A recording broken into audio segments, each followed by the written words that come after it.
আসসালামু আলাইকুম প্রিয় দেশবাসী। শয়তান দূর করতে যেমন আউযুবিল্লাহ বলতে হয়, তেমনি ভাবে জামাতকে দেখলে বলবেন নাউজুবিল্লাহ। ওদের কর্মকাণ্ড সম্পূর্ণ ইবলীসের মতন। ওরা অন্যদের সমালোচনা করে, অন্যদের নিয়ে ট্রোল করে, ওরা কপি করে।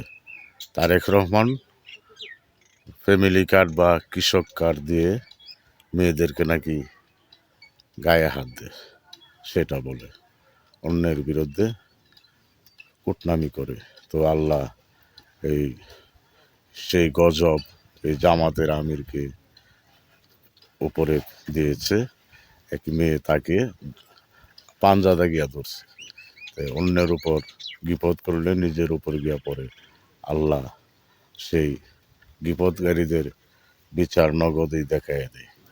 তো তোমাকে পাঞ্জা দিয়ে ধরলো মহিলারা, সেটা জনগণ তোমাকে বলে যে মহিলা তুমি আঞ্জা ধরলো মহিলারে, এসব বলাতে মানুষকে তুমি গালাগালি করো। এখন কেমন লাগে? অন্যের উপর বদলাম ছড়িয়ে দিতে কেমন লাগে? আর এখন নিজের উপর যে পড়লো আল্লাহর গজব, এখন কেমন লাগে? তোমাদের হাসালত এরকম। এই বাংলাদেশের জনগণ বুঝে ফেলেছে তোমরা কোন জলের মাছ। তোমরা গভীর জলের মাছ না, তোমরা হইল নর্দমার কীট, তোমরা ময়লা জলের মাছ। তো গভীর জলের মাছ হতে হলে বলো তারেক রহমান শিক্ষা নেই, তোমাদের শিক্ষা বেশি। তারেক রহমানের সাথে তুলনা দাও। আরে তারেক রহমানের সমান হইতে গেলে তারেক রহমানের বাবা একজন সেনাপ্রধান, একজন বীর মুক্তিযোদ্ধা, এই বাংলাদেশের স্বাধীনতার ঘোষক।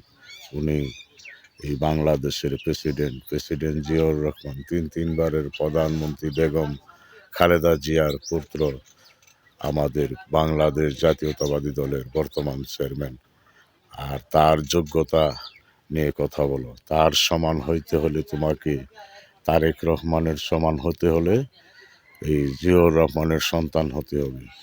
তিনবারের প্রধানমন্ত্রীর সন্তান হয়ে তোমরা তারেক রহমানের সাথে তুলনা দিও। তারেক রহমানের সাথে তুলনা দেওয়ার মতো বাংলাদেশে নেই, সারা বিশ্ব দেখাইতে পারবে না। তো তারেক রহমানকে নিয়ে বাজে মন্তব্য কইরো না, তাহলে তোমাদের উপর আল্লাহর গজব নাজিল হবে।